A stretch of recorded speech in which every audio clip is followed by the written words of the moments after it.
Good afternoon, everyone. We're glad you're here to join us today for our exciting presentation in our Teacher Effectiveness webinar series. I'll be facilitating today's webinar, and our featured presenter today is Jacqui Kearns of the National Alternate Assessment Center.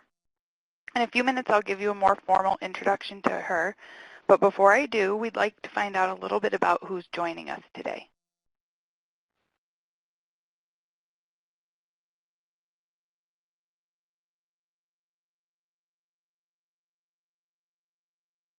You'll see a poll that should have just come up on your screen, and you can respond and let us know the role that you serve.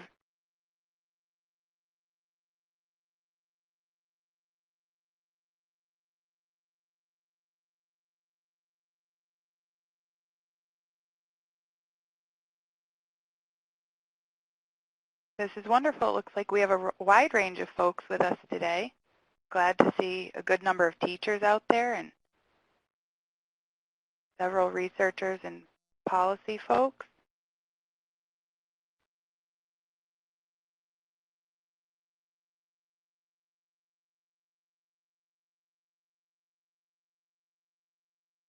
Great. So as I mentioned, I have joining me today Dr. Jacqui Kearns. She is the director of the National Alternate Assessment Center at the University of Kentucky. She's in charge of the professional development team for the National Centers and State Collaborative, and she comes to us with 31 years of experience in the area of moderate and severe disabilities. Jacqui has conceptualized and assisted in the implementation of a post-secondary college program for students with moderate and severe disabilities in the late 90s, and she also has co-authored the first college and career-ready paper for this population of students and has a second paper in preparation. At this time, I'd like to turn it over to Jacqui Kearns. Thank you for having me. And now you're going to have to remind me how I do this sharing thing. So thank you for having me. I'm excited to be here. We're going to talk about teacher evaluation, teacher effectiveness, and students with disabilities. And let's see. How do Jacqui, the little arrow on the bottom of the pod with the slide. I see it. Thank you. Okay, so the topics we're going to talk about today, characteristics of high-quality teacher evaluation in general, the unique problems presented by special education, alternate assessments and school accountability models with growth measures, types of measures under consideration for teacher evaluation, the importance of validity in all of these measures, and then also types of observation tools. Those are the main topics we'll be discussing today. And please, if you have questions and like to join in, please do so. Before we begin, though, I think it's really important thing to think about what is measured as a reflection of what is valued, and as a corollary, what is measured is valued. So we want to make sure that what we are measuring is in fact the very best things that will have the best impact on teachers and most importantly on children in the classroom. So we want to keep this in mind as we go through the rest of the presentation. So what are the characteristics of high-quality teacher evaluation? According to experts, high-quality evaluation systems should include, first and foremost, opportunities for professional growth. It's one thing to evaluate someone and say, well, you're good in this and you're good in this and maybe you need help in this, but then not provide resources for them to develop themselves further. And that's a continuous growth model. Evaluation systems should include specific teaching standards so that the person being evaluated knows exactly where they have to go and what they need to do in order to achieve those standards. If you're doing observation systems, making sure those observations are reliable and everyone is seeing the same things. Multiple measures are also going to be important as we look at teacher evaluation, particularly if we're thinking about student assessment results in being included in a teacher evaluation system. We want to be sure that those criteria are measurable and provide useful results. And we also want to have training and reliability checks for evaluators to make sure that they're observing and seeing what they need to see. So those are the qualities of high-quality teacher evaluation, the things that we'd really like to see in place for teachers to make progress.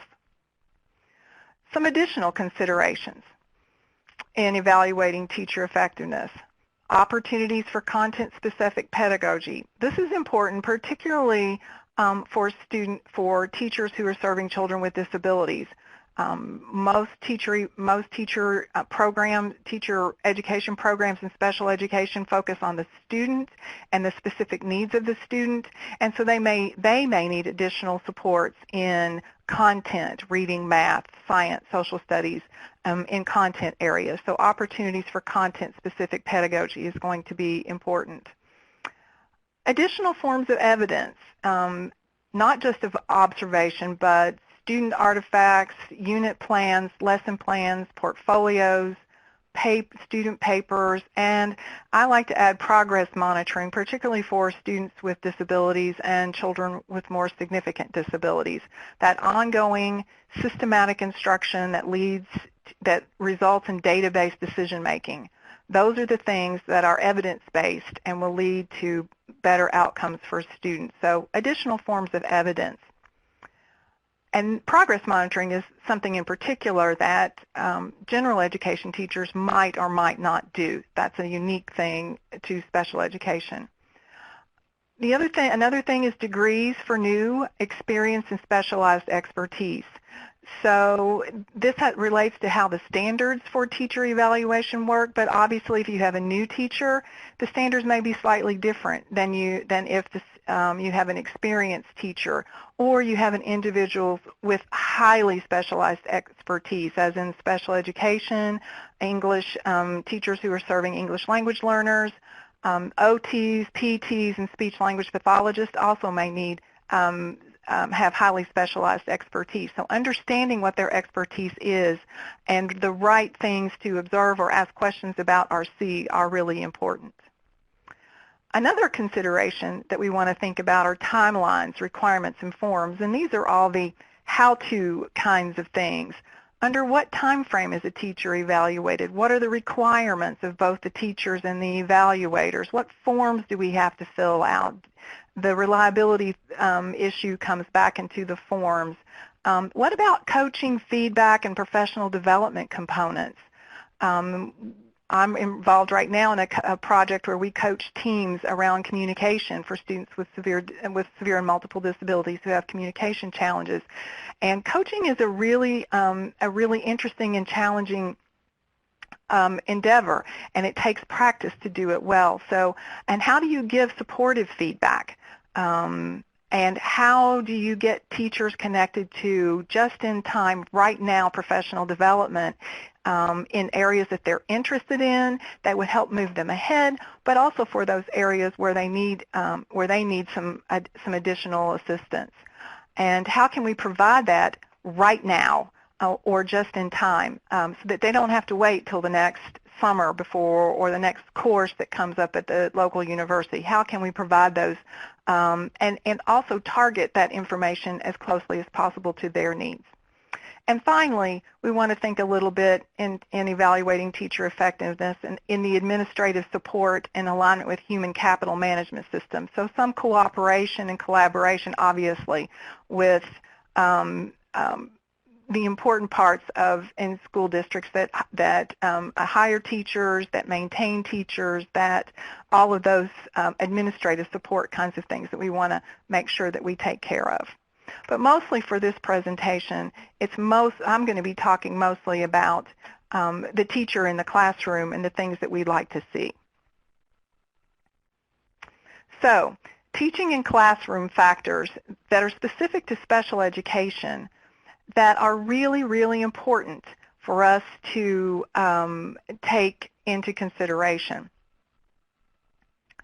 that are unique to special educators. So first, we have special educators often play diverse roles to a very diverse group of students.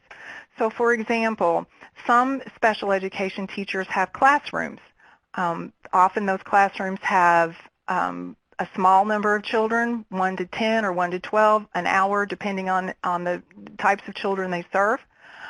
Some special educators serve children in collaborative settings, and they are working side by side with a general education teacher. Some special education teachers do both things. They have a resource room part of the time where they serve only children with disabilities, and the other part of the time they are serving children in collaborative settings. So the role of the special educator may vary based on the assignment the assignment of the teacher in the school. Also, unique classroom makeup. And I spoke a little bit about this. Several students with unique disabilities in one classroom, students with different grade levels in a single classroom. This is particularly true of teachers serving children with multiple disabilities. Some special education teachers have teaching assistants that they manage. Some special education teachers probably need teaching assistants to manage. So all of those things are unique to factors that need to be considered in, particularly under observation types of systems, but in all systems. It's also important to understand that all special education students also have a general education teacher, that somebody who understands the curriculum content. I think that's really important for all students. So we want to think about how those things work together in a classroom.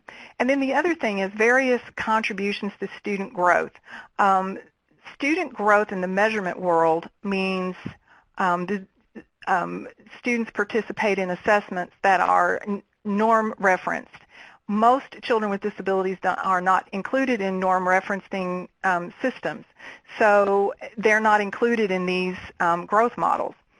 In particular, children with moderate and severe disabilities, their growth is measured best through progress monitoring, as end of the year or once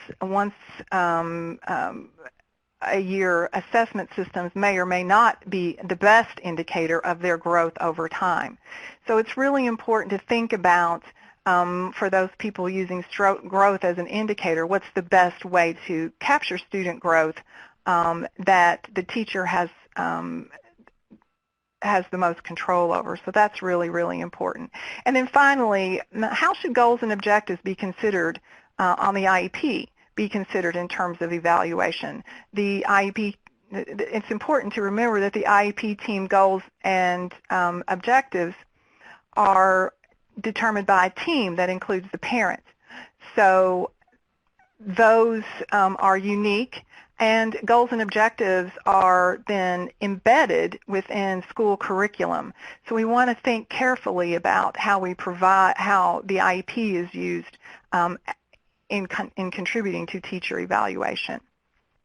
Certainly we want to make sure all children's IEPs are implemented as proposed or as stated, but we also want to make sure that that those goals and objectives are consistent with what's going on in the school and classroom. So really important things to think about in teacher evaluation.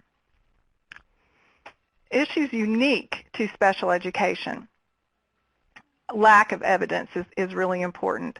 There's been little research on the use of accommodations on standardized tests and their impact on value-added scores. So if we're thinking about using student test results, these are some things we have to think about. So the use of accommodations on standardized tests and their impact on value-added scores is certainly something we want to think about.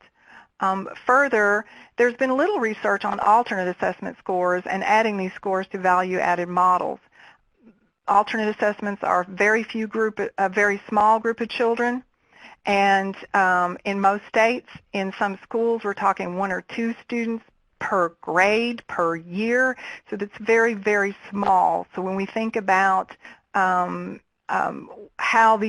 impact these scores could have, we have to be very careful because of the very small numbers. And how should accommodations and standardized tests be considered when added to value-added scores? And I think the validity of those tests and the measurement features should certainly be considered as we as we think about how to include student scores in teacher evaluation.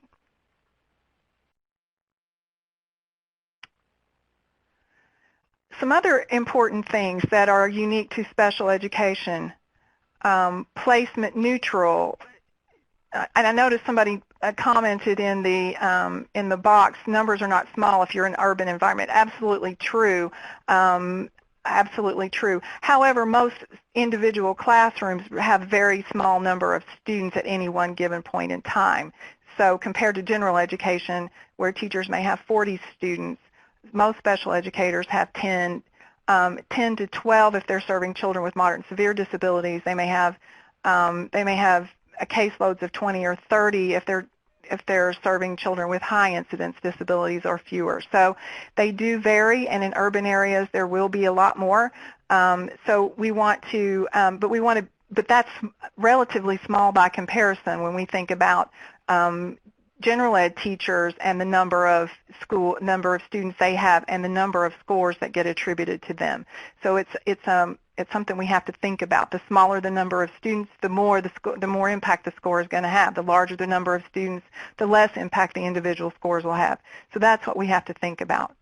Another thing thank you for your question. Another important issue in special education is that we want to make sure that it's placement neutral. We want to make sure that IEP teams have the best possible opportunity for making accomplishing the least restrictive environment as required under IDEA. So we want to make sure that we don't do anything in teacher evaluation that would cause IEP teams to make decisions other than that.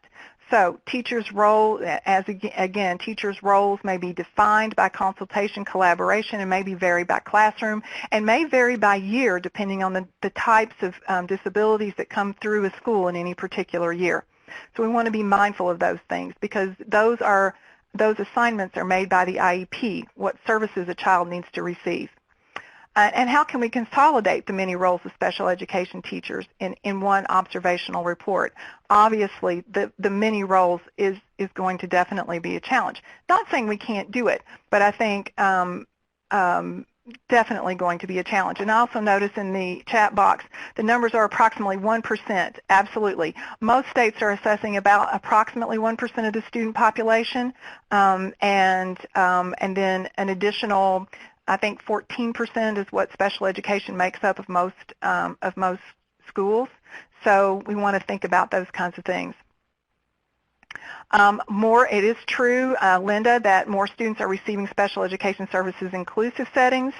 I'm glad that is the case, but I also think that sometimes in accountability situations the opposite can work, so we want to be careful that it doesn't work. Yes, location of services and type of assessment for the end of the year are two different things.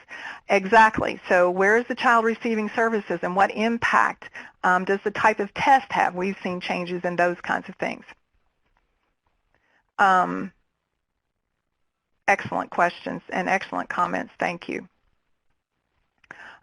Issues unique to special education exclusion. Students in alternate assessments may be excluded from teacher evaluation because the validity of these assessments for this purpose is, and what I mean by purpose is the validity of alternate assessments for the purpose of teacher evaluation is not well researched at all. In fact, I can't think of any research that has been done on the validity of alternate assessments and their use in teacher evaluation.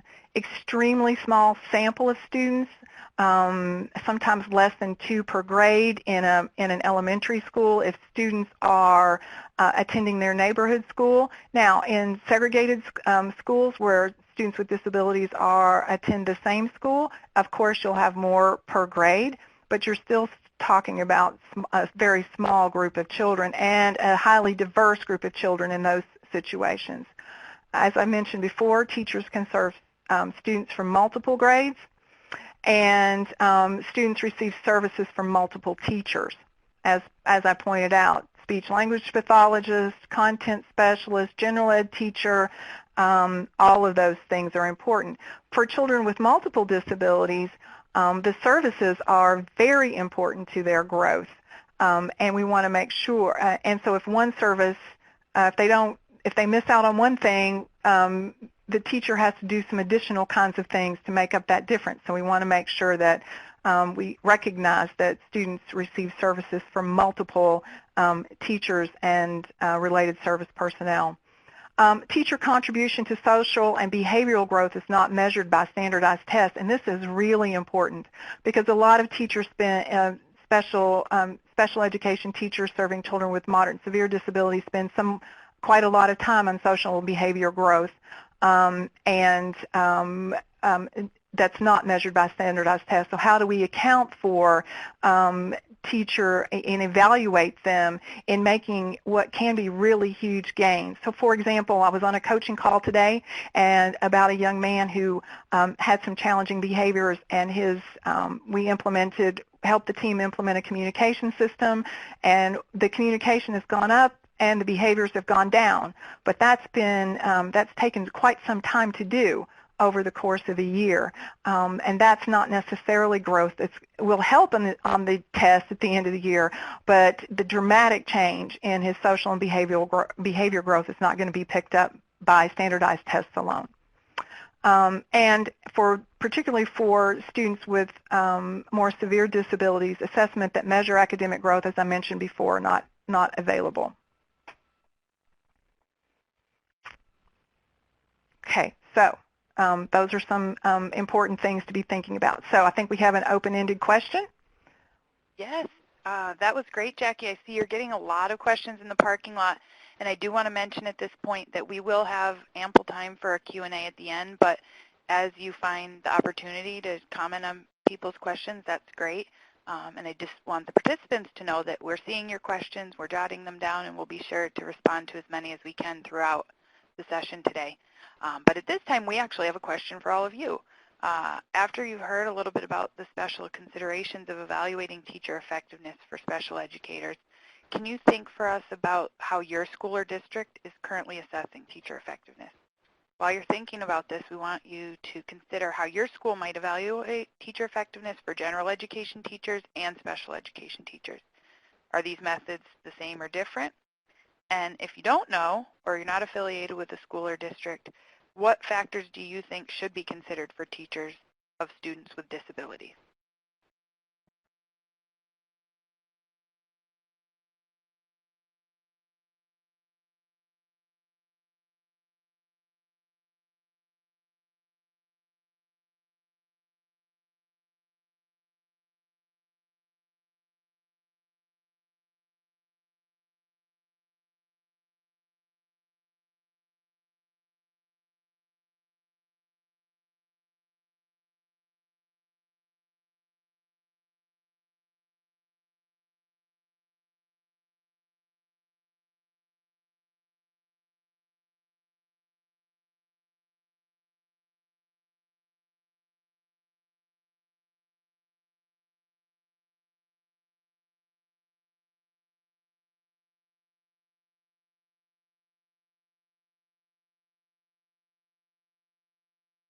And I do see a few folks are commenting in the parking lot. We'd like you to respond to this particular question in the question pod that is in the center of the screen over the slide.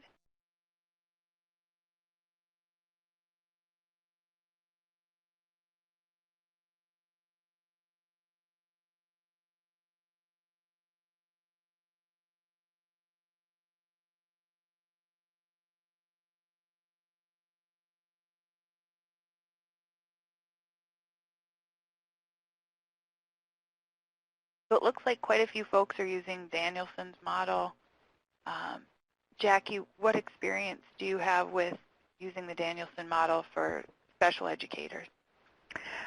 I don't have a lot of experience with the Danielson model personally. However, what I would say in most models, and the participants can probably add to this discussion better than I can, there are unique, as long as any type of model you use for teacher evaluation, Danielson or anything else, has some specific requirements for observations in special education classrooms or in general education classrooms that are fully inclusive, that address the evidence-based practices that we know work for children with disabilities.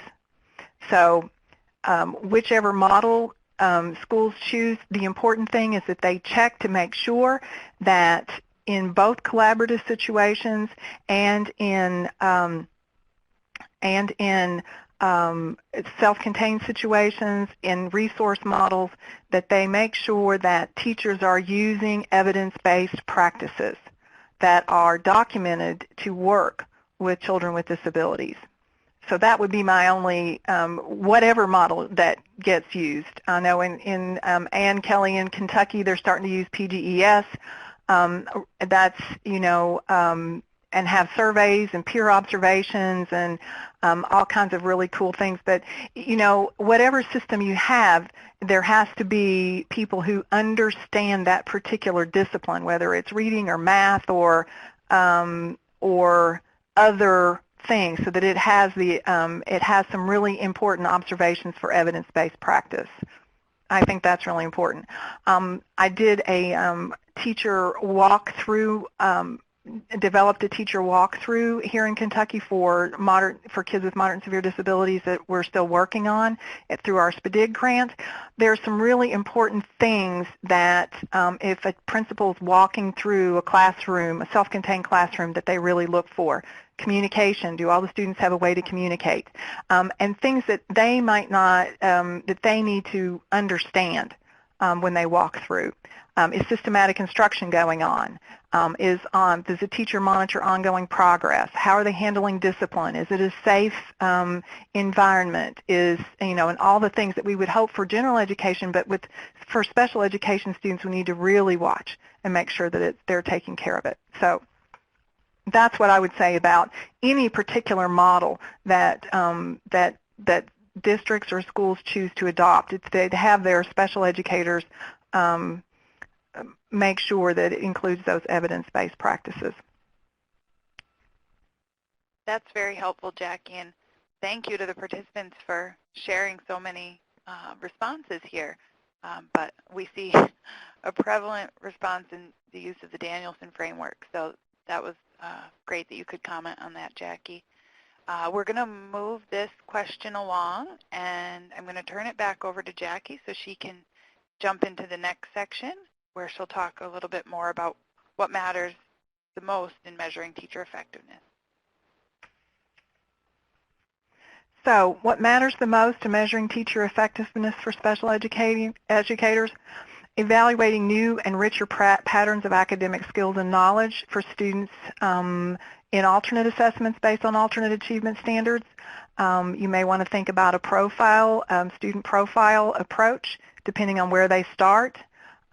But we're very, academic skills and knowledge is relatively new for this population of students, so we want to make sure that we provide professional development opportunities for teachers in this particular area, and we look for it when we're looking for evidence of students in school. So those are really important kinds of things. Performance level growth, maintenance of proficient or above, improvement of below proficient, but only where performance levels show evidence of quality for this purpose. A lot of alternate assessments we see high percentages of proficient and distinguished. Well, if we're seeing high percentages of proficient and distinguished, what does that tell us about that measure? So we want to think very carefully about the use of those assessment scores. We also want to make sure that performance levels and those tools are being validated for that particular purpose.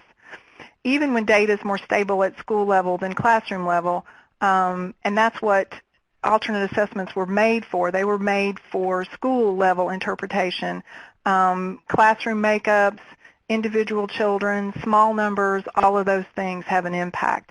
So you have to be really, really careful about using assessment results. Current practices and recommendations.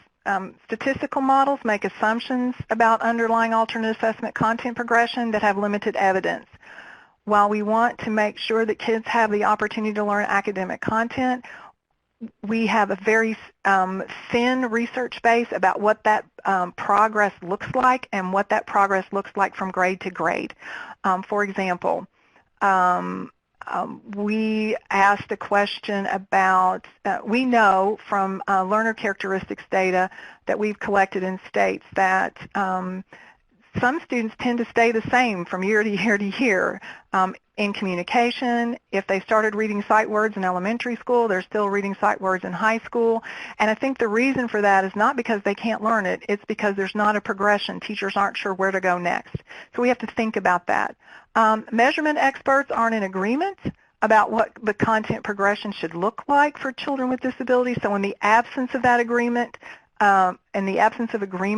we have to take a path that's traveled more often.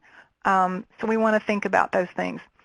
We want to think about increased depth, breadth, and complexity of academic profile and from within-year progress monitoring. And I can't say enough about within-year progress monitoring is needed because those weekly probes or biweekly probes that get that teachers use to help them determine whether students are making progress, whether it's probes in communication, enhancing their communication, or whether it's probes in word acquisition or reading or math, those are in real time and will help teachers make instructional decisions about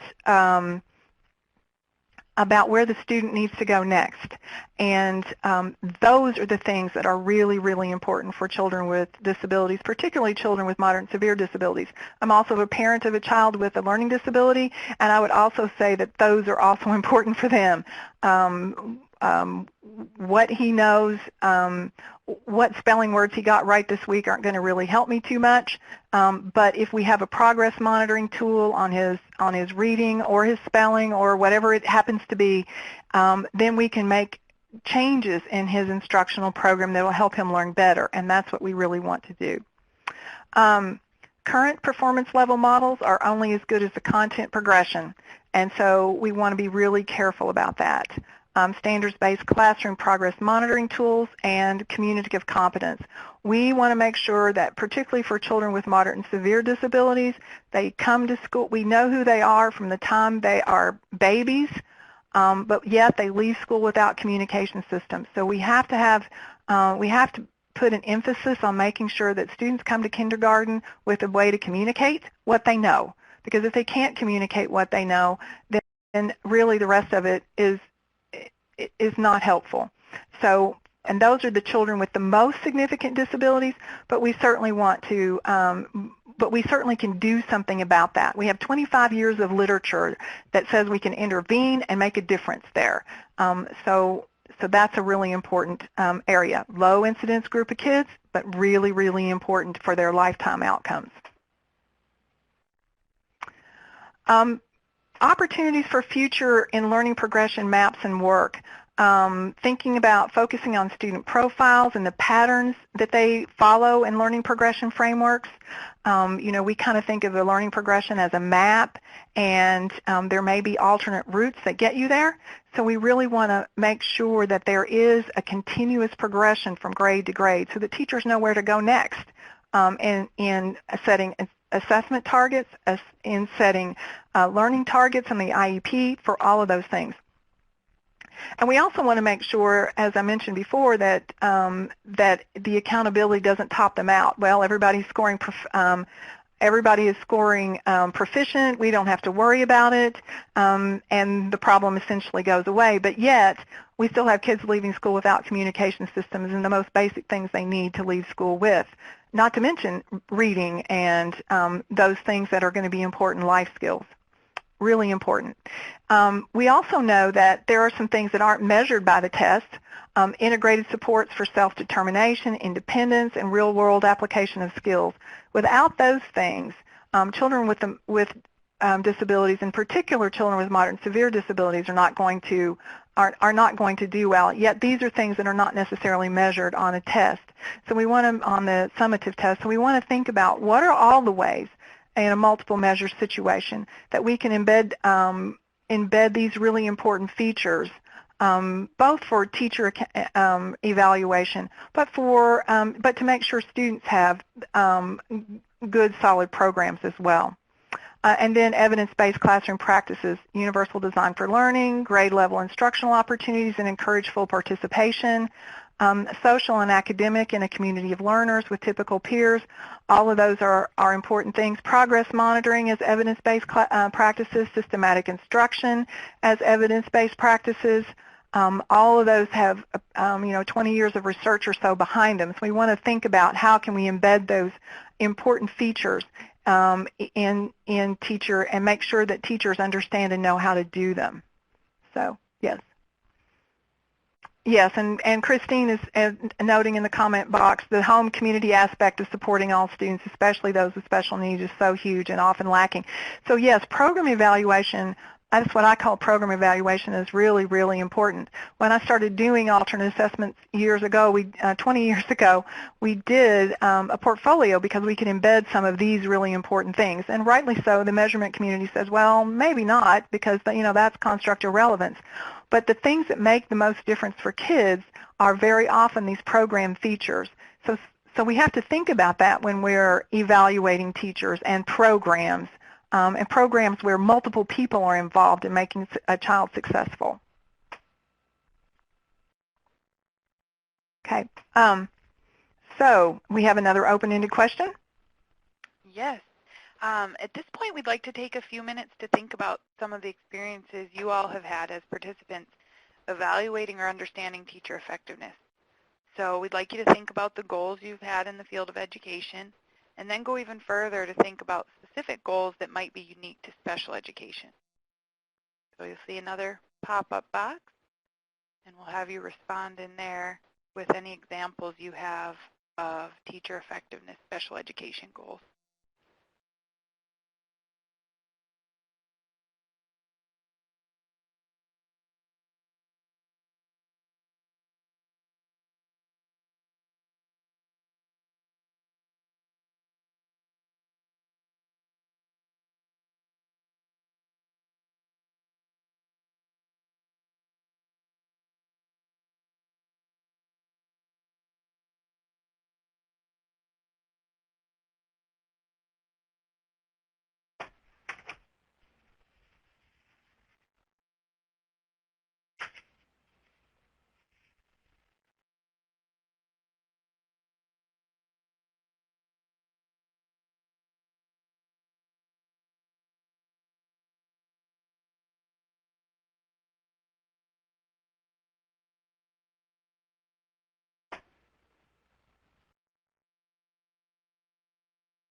Jacqui, maybe while we're waiting for people to respond to this question, I noticed that one of the questions and some comments among the participants in the parking lot, and maybe you saw it as well, Aaron was asking others about how their schools are handling teachers who co-teach multiple classes in the same time period.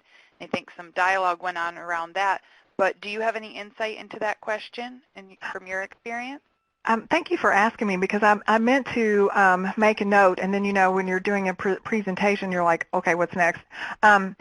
So what I would say about that, from my experience in professional development and teaching teachers to do collaborative teaching practice, collaborative teachers have different types of relationships. So at different points in their work together. So if it's a new collaborating pair, the general education teacher may be more heavily involved in the special education teacher, the support. And if it's a new teacher with an experienced special education teacher, the special education teacher may, those relationships are different. And so it's really, really important to understand those differences, and if you can, tease them apart a bit. So that's one of those factors that's really hard to figure out in terms of in terms of a teacher evaluation. So you definitely want to do it, but those relationships you have to manage a little bit. And in terms of being having children in multiple classrooms simultaneously, then the important thing, the first and number one thing, is that children's IEPs are implemented in your absence. So, for example, I emailed one of my son's teachers this week and said, "Oh, I think we need extra time to finish this paper." And of course, she wrote right back and said, and I CC'd the special education collaborating teacher in that class, and she said, "Oh, absolutely, he gets extra time," because she knows that's on his IEP. So it's really important to focus on making sure that those IEPs are being implemented first, and then how often do those teacher pairs plan together? What accommodations and supports do they provide students? If they use universal design for learning, that eliminates some of those problems. But those are all the kinds of, it's all kind of meshed together, if you will. Differentiation, yes. Yeah, I think as I was seeing the comments too, Erin was speaking to that the time to collaborate, these teachers are having to take time out of their own schedules and do that on their own. So I'm assuming that folks have that limitation that, regardless of the situation, time is a factor in getting together to plan for instruction and ensuring that there is a good quality collaboration. Exactly. And I noticed that someone's talking about, Alicia is talking about social skills instruction, positive behavior supports. Those are really important. Kids have a way to communicate their needs. And while a kid may be perfectly able to use oral speech, that doesn't necessarily mean they know the appropriate way to communicate what they need. So those are really important things as well. And really critical components of program evaluation, all those things that don't necessarily get measured, that not only support teachers but support kids and make schools do well.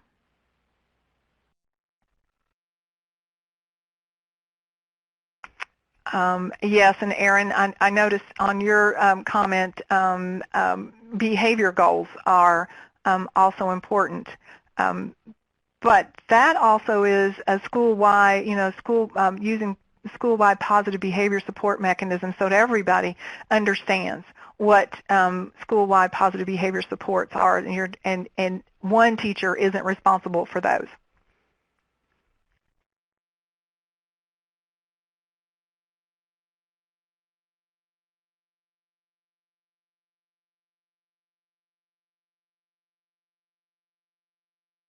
And I noticed some people are saying student progress.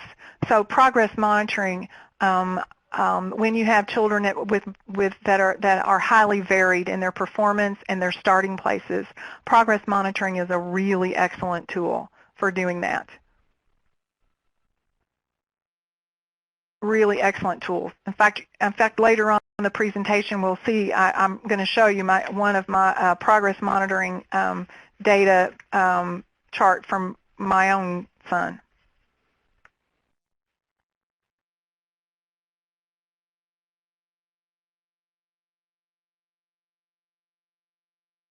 Because with the note and the question, the statement about the key is growth. I think you'll more readily be able to see growth if you're using progress monitoring and make additional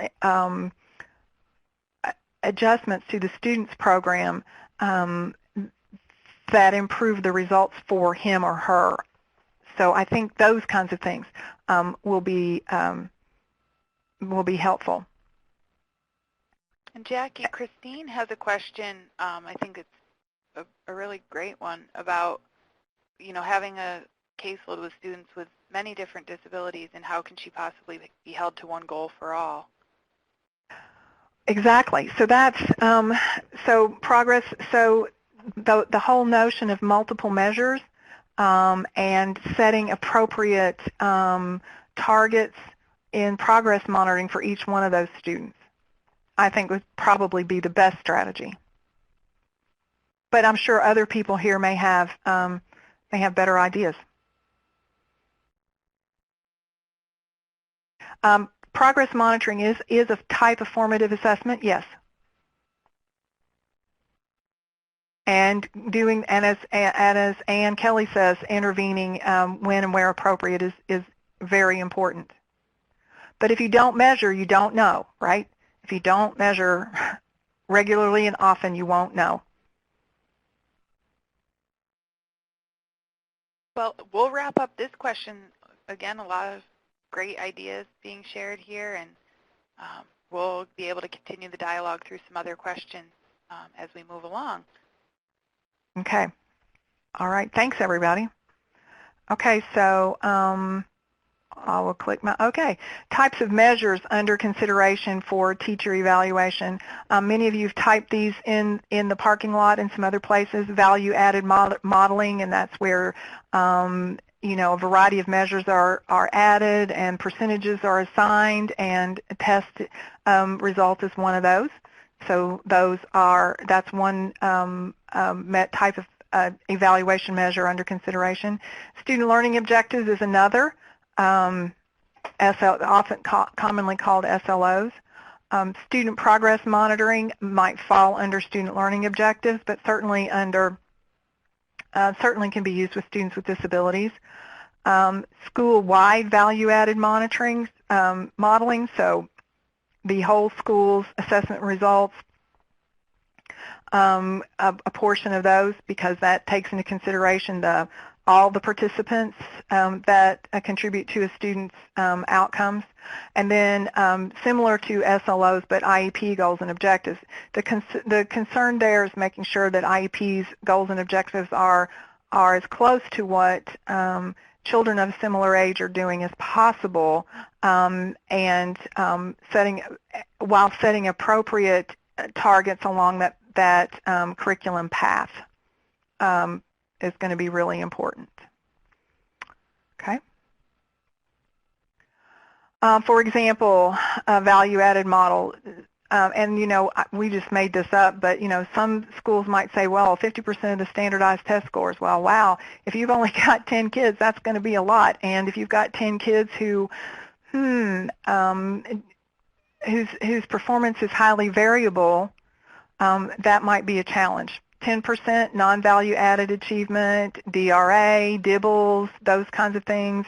5% school value added scores, 5% commitment to the school. Those are some kind of program evaluation rubric. 15% IEP quality, well, and 50% IEP timeline. In other words, were the objectives good and did you make the timeline? Well, I'm not sure that IEPs and IEP timelines have, because they're all different, we would want to be careful about that. Because in accountability systems, after a while, you'll see IEPs, goals and objectives simplified over time. So we want to be careful about maintaining a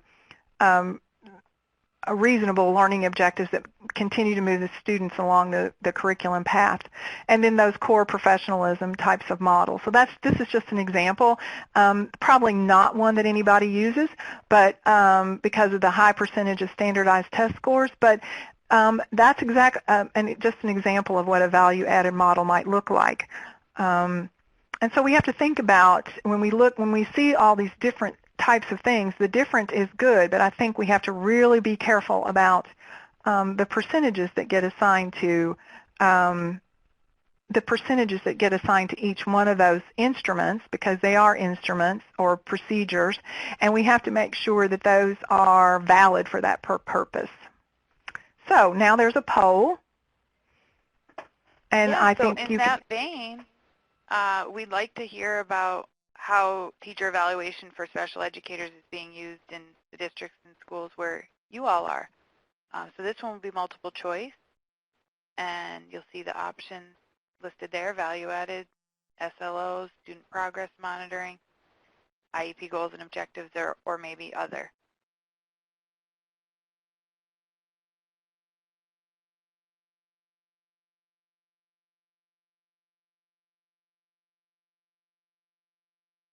And you can select more than one option here.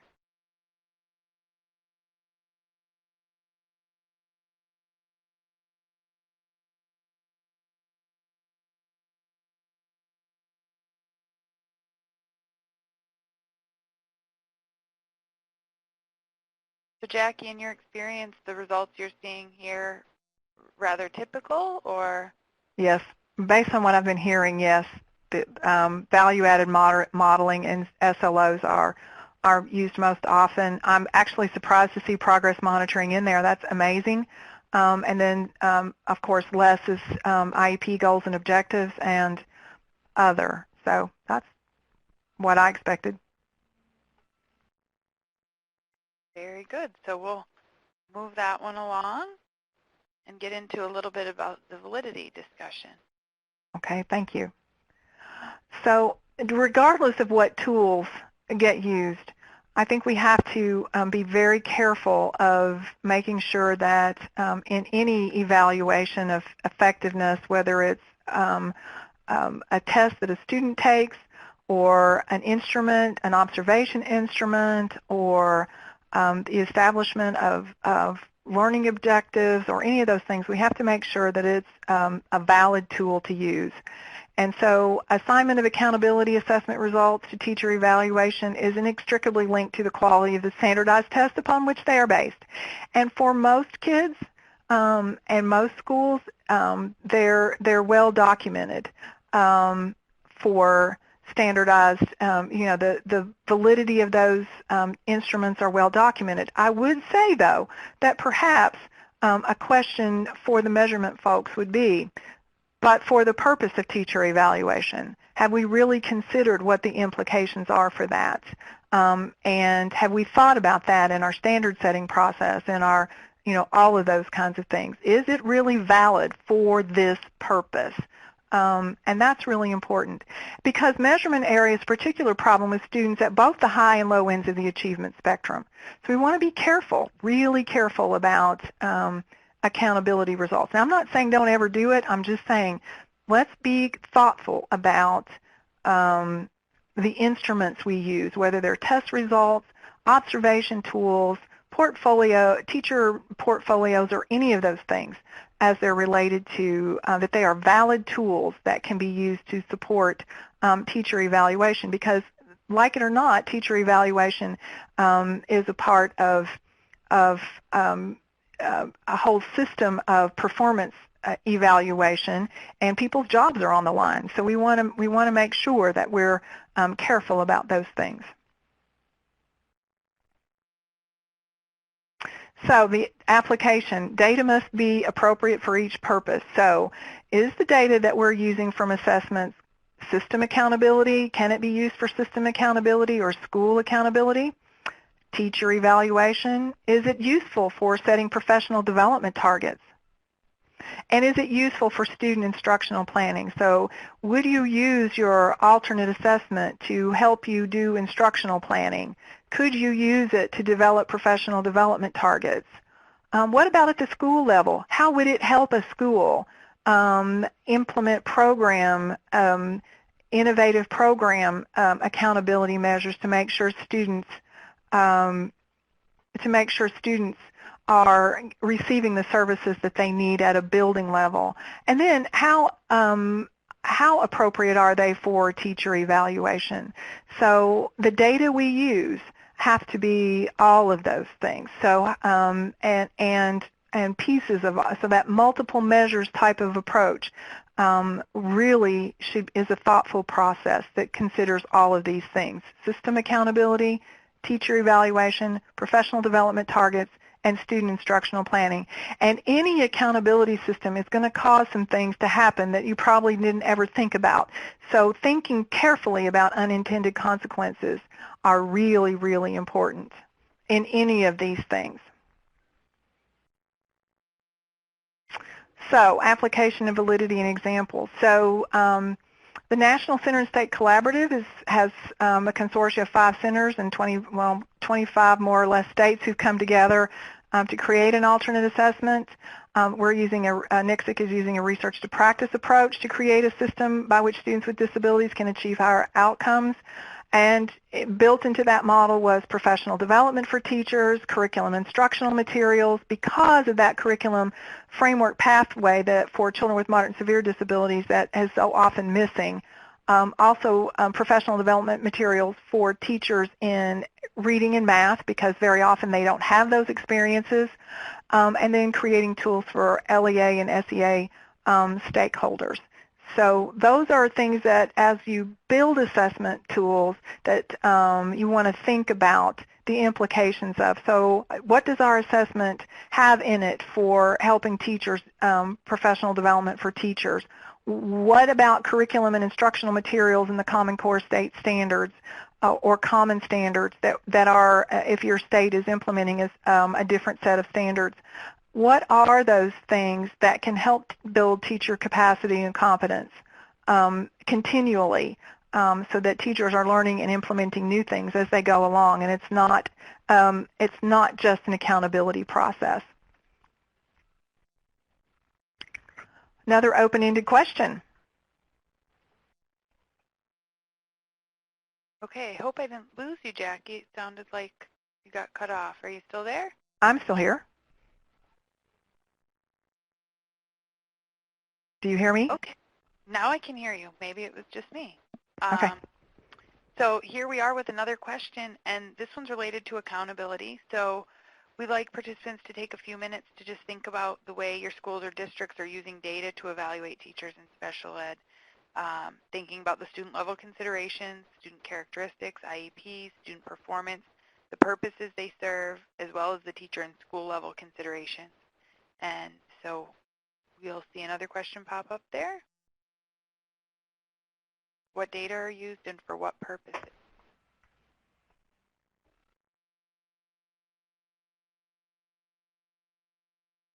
And maybe while people are typing in responses there, Jackie, I was wondering if you could give people a little more information about NCSIC, and if their state is participating, where can they gain more information if they don't know yet about that?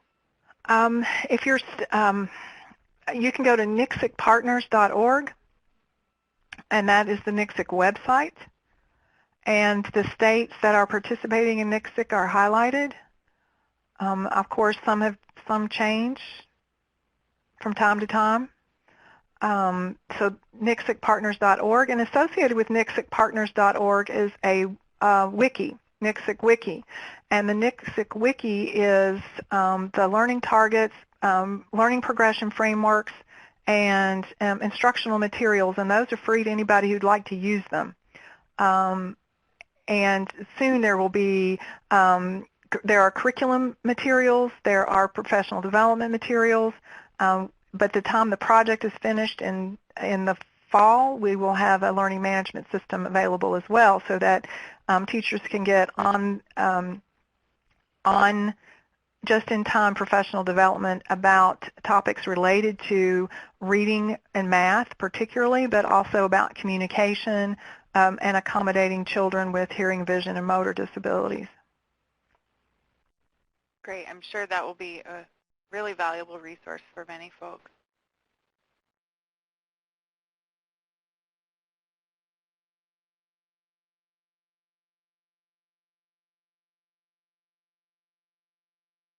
So I'm seeing that what data are used. We're seeing test results, no differences for special and inclusion teachers, pre, post-test, SGOs, test scores, state testing, keystone exams, classroom grades, teacher observation, RTI data, attendance. So a whole bunch of measures there from Erin. This year, observation and IEP data. Okay.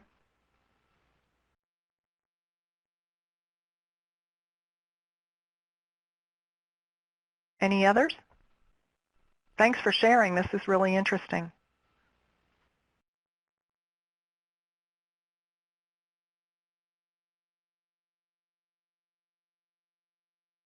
I'm wondering if any folks care to share the purposes. So we're seeing a little bit about the different types of data, but for what purposes?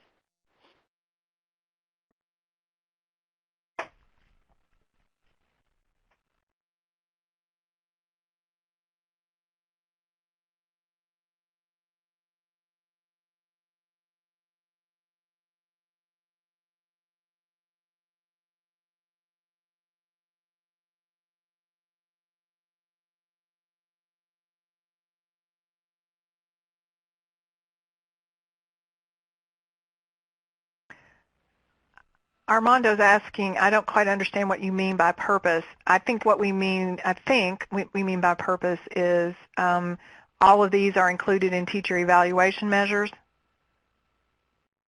Okay, right. results of teacher. Armando, okay. You are saying that you're using test results to measure teacher effectiveness. I was just more curious some of the others, if they're being used in the same way.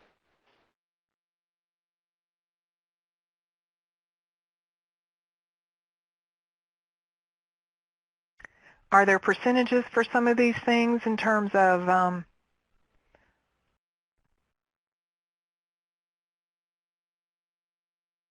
where there's a long list?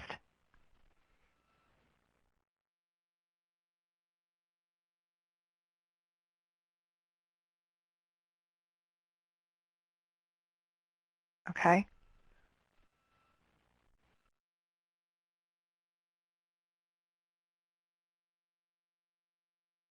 Where student or teacher scores are compared to the norm scores in a particular state?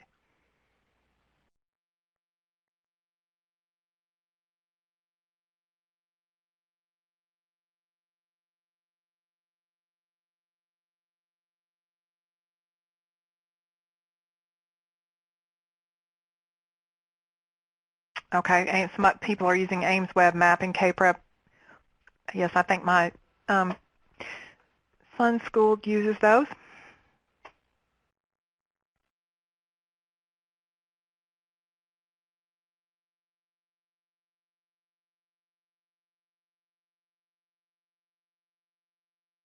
Okay, thank you for clarifying.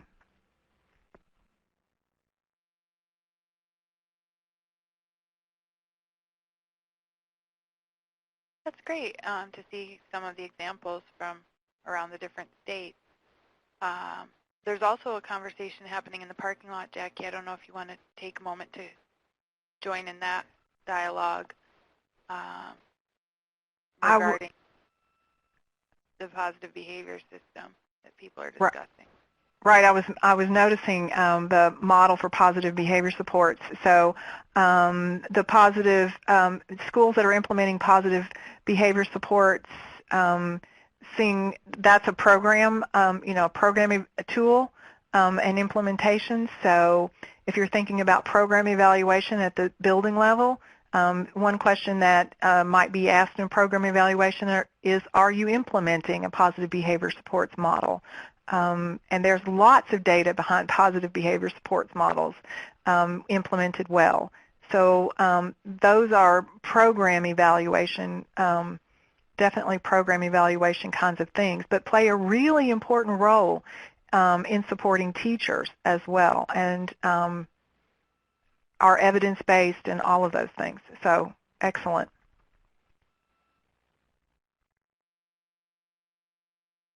Okay, we're going to move that poll along, and I'll encourage people to keep the conversation going in the parking lot because it's great for you all to connect with one another, and it's wonderful when Jacquie's able to get in on that dialogue and share her insights. So at this point, we're going to move on to some more conversation about using multiple measures. Right, and it's seeming to me like when I developed this, it may have been a bit redundant, but the use of multiple measures in measuring teacher effectiveness, cautions and possibilities, assessment data, using alternate assessment data, particularly with appropriate caution, and think deeply about what potential outcomes, both positive and negative, and what are the essential priorities. Those are really, really important. What are the unintended positive results that could happen, and also thinking carefully about what are the unintended negative results that could happen.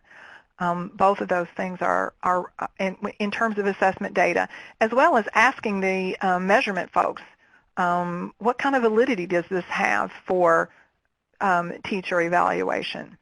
I think those are important questions to ask. Standards-based progress monitoring data. We need high quality within-year tools or formative assessment. Some people call it formative assessment. high quality with in-ear tools to ensure appropriate targets and to monitor carefully.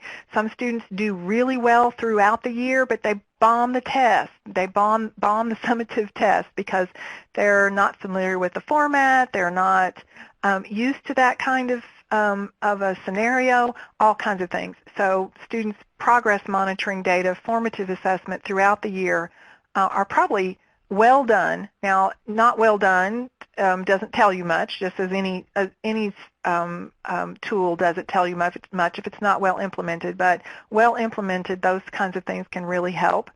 And then observational data, providing training and protocols for principals and other observers based on evidence-based practices. I think, and then teacher mentor teams also might be important. Perhaps not as a part of this, but for more experienced teachers to mentor, to learn a new skill or coach in a new skill or coaching opportunities, just to add some. But observational data are important. And I'll go back to the comment I made earlier about different models of teacher observation, Danielson and others. Just make sure that the model that you're using is aligned with the type of classroom situation that it's being used in. So if it's a self-contained model for children with severe disabilities, making sure that there are places in that model for evidence-based practices that you want to see is really important. In collaborative situations, does it match using a protocol that matches the place where that particular collaborative team are in their practice is really important. First-year collaborative teams may look very different than fifth-year collaborative teams, where they jointly share, fifth-year collaborative teams may jointly share ownership for the classroom, and one time you may see one person teach, and another time see the other collaborative teacher. They both understand and know the content well. They both can work interchangeably. But first-year collaborative teams may not work quite that way. Or they may have students in a particular year that need more supports. So standards-based progress monitoring, observational data, all of those kinds of things in terms of multiple measures of teacher effectiveness. Types of tools that could be used: classroom observation, portfolios, videotapes.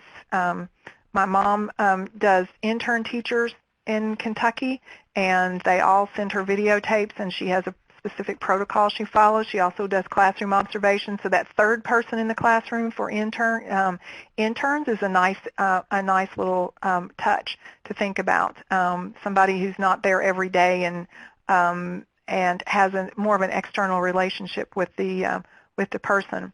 Classroom interactions: how does the teacher interact with the kids? How does, what I want for my son is I want the teacher to love him. If she loves my kid, she or he will do the best by him. But if they don't like him and they don't like me, it's going to be ugly. So classroom interactions are really, really important. Student outcomes: of course we want to see students make progress. Combinations and multiple measures, and of course progress monitoring. And student outcomes may include things that aren't necessarily on the reading and math tests, so we have to be thoughtful about that. Is self-determination and real-life experiences and all of those really important kinds of things.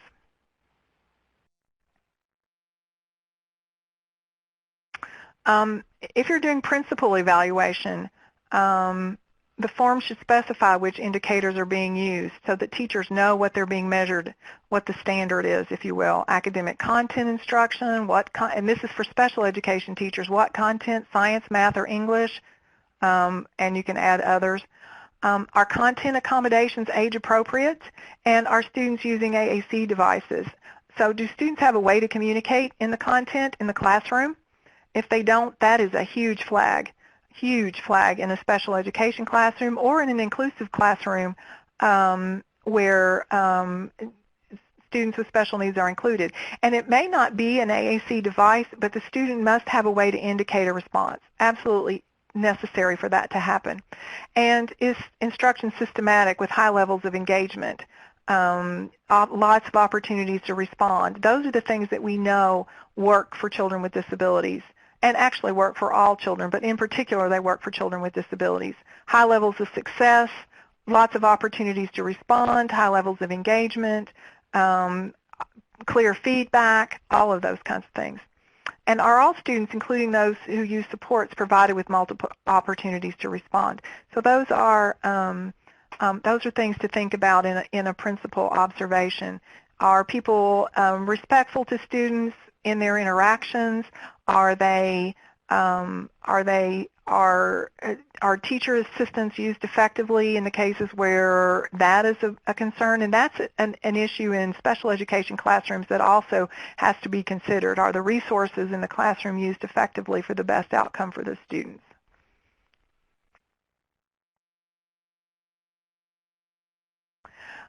So this is an example of progress monitoring data, and this was 3-minute probes, number of correct digits, and multiple digit subtraction. My son was, I did this at home with him on the weekends, and we would practice every night, and I would probe once a week, and you can see after 4 weeks, because he was having trouble with this, you can see that the chart go in 3 minutes every Sunday afternoon, how quickly the data increased just by that kind of practice. So this type of progress monitoring might be really helpful to help teachers make the next decision. Is he done with 3-digit subtraction? Can we go on to something new? Do we have to practice once or twice? So we want to think about, we definitely want to think about using similar types of progress monitoring. Of course, there are also progress monitoring in reading, and if you go to the progressmonitoring.org website, there's all kinds of resources there for you. It's also sometimes known as curriculum-based measurement. So these are nice within-year tools that don't require a test. Of course, there are regular assessment opportunities that are more standardized that you could also use. These are just done more often and have the potential for being used to make changes in instructional programs.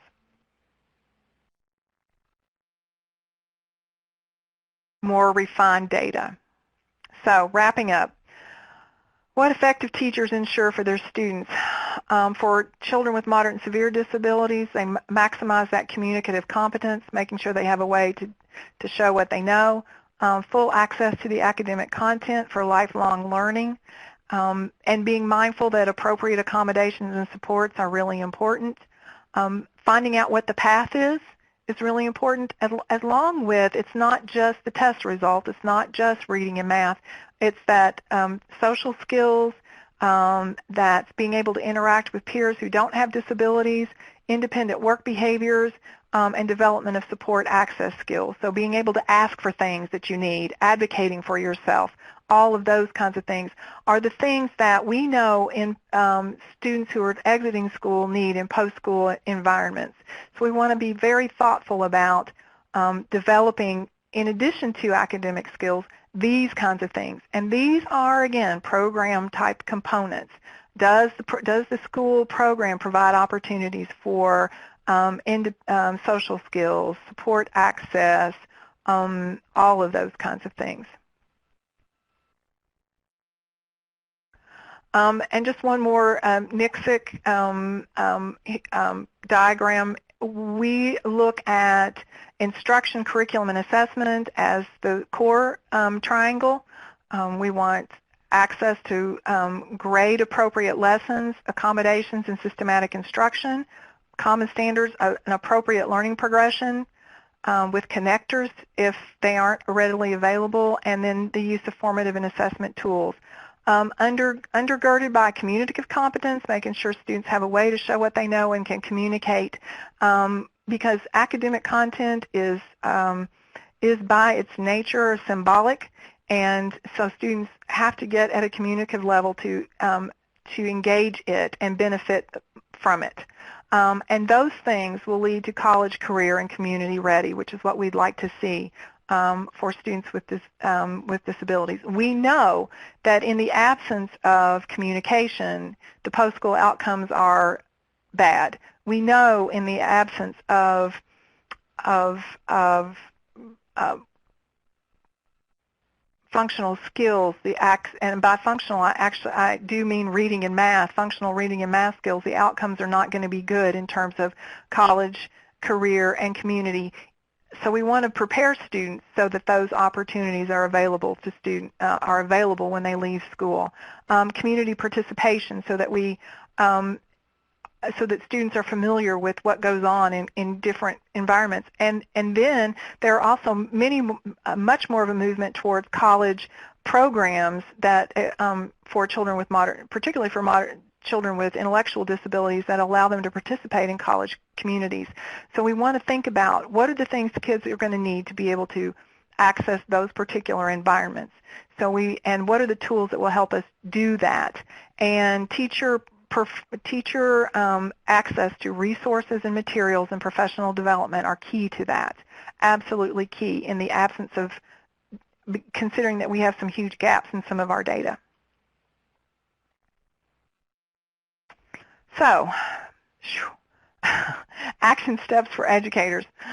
Decide what measures appear to hold the most promise for teachers serving these populations. And instead of this, when I originally did this presentation, it was for a specific population, but I would say these populations. We need to decide what makes us an effective teacher, and what makes an effective teacher in a variety of different types of settings. Remember, we measure what we deem valuable, and make purposeful application of teacher evaluation systems. It's not just this one-shot event. It is a system. Teacher support systems, access to professional development around evidence-based practices, and training and support efforts that are effective or ineffective practice. So we want to make sure that we're taking advantage of all the resources that we have and making a total system of teacher evaluation. So I think that's my last slide. Yeah, you have shared a lot of great information. I see we have quite a few people on the parking lot having additional questions. So it's great that we have some time after this next two questions we want to ask participants. We will be opening it up for Q&A. And so if folks feel like they have questions that are still unanswered, we will be glad to respond to those during that time. But before we do that, we would like to know from you all, what are your key takeaways from today's presentation? We'll be putting that question up first, get a few responses, and then the second question we have for you is thinking about today's webinar, what action steps do you plan to take? So we do hope you've learned something new and can take something back to your practice, which is the goal of the webinar.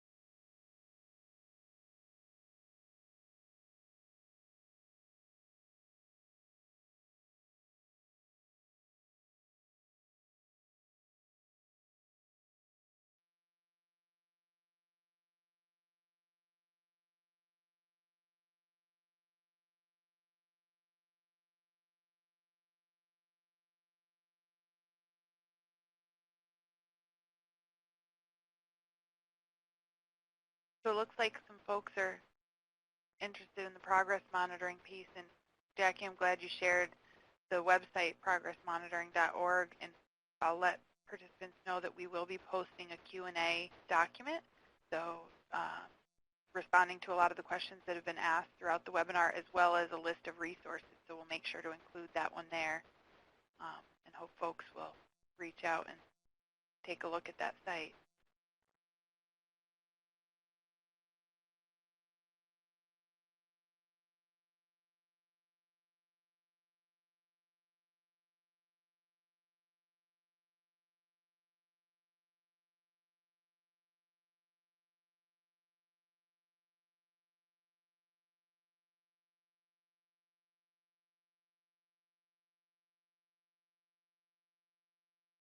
looks like Diane works with pre-service teachers. Jacqui, do you have any insight? I think you spoke a little bit about it earlier on, but how we can ensure that special educators are adequately prepared for the reality of teaching and the system that we now have? Excellent question. And I think thinking about what are the evidence, making sure teachers come prepared to implement evidence-based practices in their particular area, prepared to do that and understand the implications of those are going to be really important.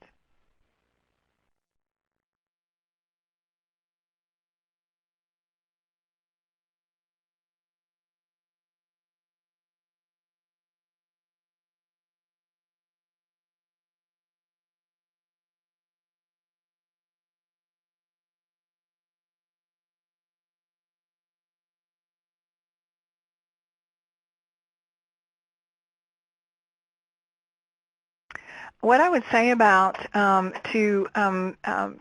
Steve brings up some really important points. What were the goals of this webinar? There's not a lot of research out there on special education and teacher evaluation. So we just finished a paper, but we haven't put it out yet on specifically related to the NICSIC alternate assessment and teacher evaluation. But in our search for those data, there's not a lot out there. Of course, the Teacher Quality Center is the best resource, so I would certainly tell people that the Teacher Quality Center is probably the expert in teacher evaluation and they have a lot of stuff around teacher evaluation and teachers who are serving ELL, English language learner populations as well. So I would encourage you to go look there. From an assessment perspective, which is the perspective I bring, I just want to, and 20 years of accountability experience, I just think it's important to be thoughtful about multiple measures and thinking about teacher evaluation that no test is going to be able to do, no single test is going to be able to do. So that was my important message in agreeing to participate in the webinar. Certainly there are resources and and other experts who know more about federal policy and all of those things, but very often special education, the issues around special education are passed over and not considered, and so I wanted to make sure that at least there was a forum where some of those issues were of small populations, of a variety of teacher input into a student's program, different types of collaborative arrangements based on the population that's coming through during a particular year. All of those things are important if you're thinking about value-added models. And then program evaluation. Are there tools that we can use? And special education has a history of program evaluation tools that will help improve results for children with disabilities, help us implement evidence-based practices such as positive behavior supports or progress monitoring or, systematic instruction or any of those things. So that would be, those are, I think my purpose was to highlight those differences that we really need to be thoughtful about. I appreciate you mentioning that, Jacqui. I think it's important for folks to understand the purpose of our webinars and know that we're just providing information about what research is out there and oftentimes what research is not, and really opening up a dialogue and ensuring that we're hearing from participants about what's happening out in their context and trying to bridge what's happening on the research side of things with what's happening in practice. And so I can see through the conversation that's happening among participants that a lot of good conversation is happening, and hopefully people take some value away from the webinar with that.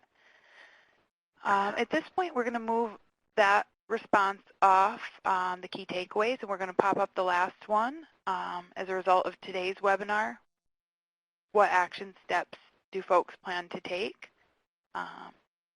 Hopefully one of them is to go out and seek resources and figure out ways to improve on the practices that you have, but we'd like to hear any other ideas.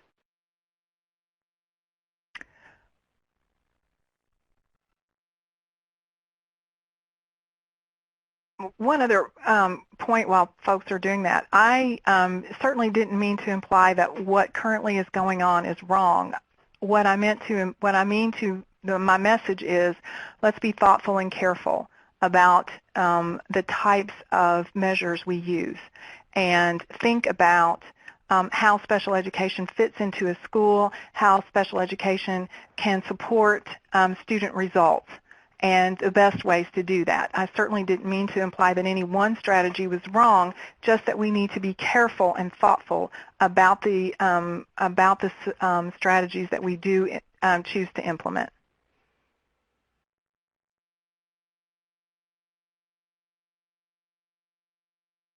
Because the research is rather thin around special education particularly.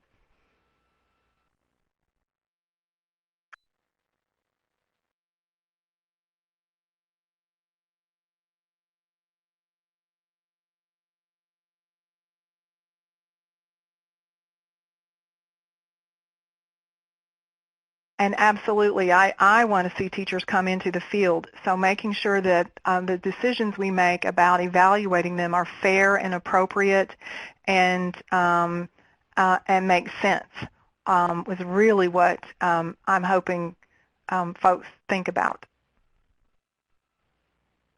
And I think that's an important point that's affecting educators, both special educators and general educators, that this focus on teacher evaluation has people concerned. So we certainly do not want to deter people from entering the field because of that.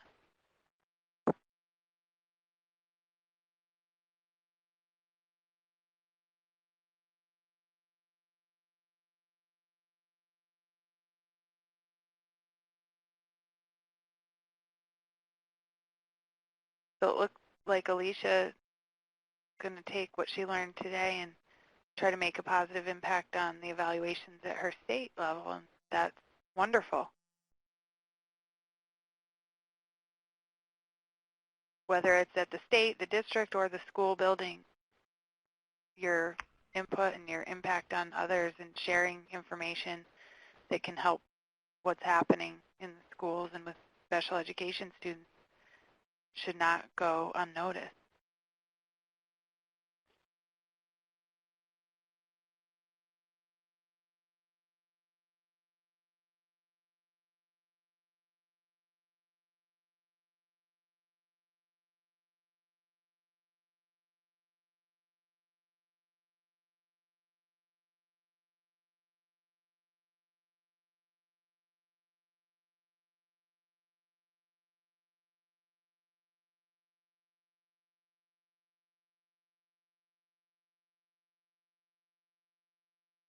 I see where Erin plans to meet with her principals and clarify how different each area of special education in our building, and be sure that the evaluation reflects those differences.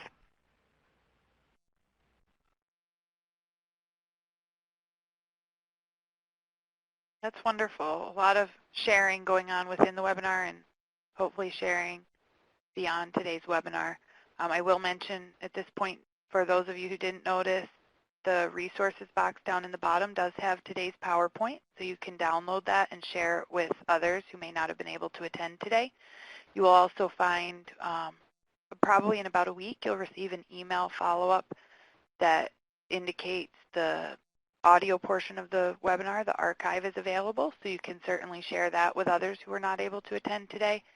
And on the REL website, you'll also find the FAQs that we'll be posting shortly after today's webinar. And there's also a forum that we will link you to at the end of the session, so you can continue this conversation with like-minded colleagues across the state. So at this time, we are going to move that question out of here, and we're going to go into our Q&A session. If you have any other questions that you feel have not been answered throughout the session today, this is your opportunity to ask those. And we'll give Jackie the opportunity to respond. And we do have a few questions that came in through the registration site. And so we'll start out with at least one of those while folks gather their thoughts. And I think there were a few that maybe we hadn't got to from the parking lot, so we'll start with those. But Jackie, one of the questions that we saw come in the registration site was related to the strategies that are recommended to support educators meeting the needs of students with disabilities, and are there specific recommended practices for working with specific disabilities such as sensory impairments or multiple disabilities?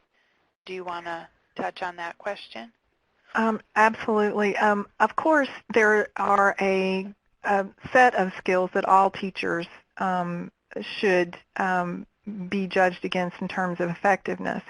But but special education teachers also have practice areas that they need specific skills in, and this is one of those particular ones. So if you have students with hearing or vision impairments, do you have access to the resources you need to develop those skills if you don't have them?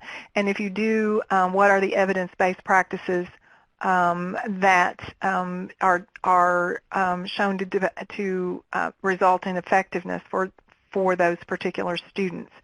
So there are some very specific evidence-based practices for children with sensory impairments and multiple disabilities that we want to make sure get implemented. And those are the kinds of things that may not just show up on other types of observation or teacher evaluation systems. So you'll want to look specifically for those. Yes, and as Steve said, note, CEC also has recommendations for evaluating special ed teachers on their website. Another great question that someone asked earlier was related to the evaluators. So what do we know about evaluators who have little knowledge about strategies for teaching students with disabilities? And maybe what suggestions do we have for how they can effectively evaluate special educators without that background knowledge? Right. So I think observation tools that are easy to understand and are jargon-free as possible are important. But we may need to develop resources for principals who don't necessarily have, or observers who don't necessarily have that type of expertise, or situations where principals or evaluators, coaches, district folks assist principals in making those, doing those observations, but also, principal professional development around what should I look for when I walk into a special education classroom, or a classroom serving children with these types of needs is probably more appropriate because of the range of needs that may be in any one school. That's really helpful, Jackie. We've had a lot of interest in the progress monitoring piece of the conversation, and this next question relates to that. And how do you collect progress monitoring data for teacher evaluation when a student sees several teachers? I think that's a really good question, and I think that's a part of that team approach. So if it depends, if you mean like in a middle school where kids go to reading and math and different teachers, there are different progress monitoring tools for reading and math and vocabulary development that happens in science and social studies that may be useful. But using some sort of approach like that, of course, there are other more standardized interim measures that can be used for formative assessment as well. So thinking about some of those kinds of tools. If you are thinking about children with more severe disabilities and the range of expertise that is involved with those children, then you think about a more role release type of situation where the service providers and the teachers work together and they learn each other's discipline. So then they can implement targets and measure those targets using systematic instruction or other progress monitoring tools, but everyone uses the same sorts of strategies with that particular student. So it's a little bit different depending on which population, special education population you're thinking about. Great. Another question we have is related to engagement of students. So how can teachers best engage students with disabilities who might be otherwise disengaged in the subject matter?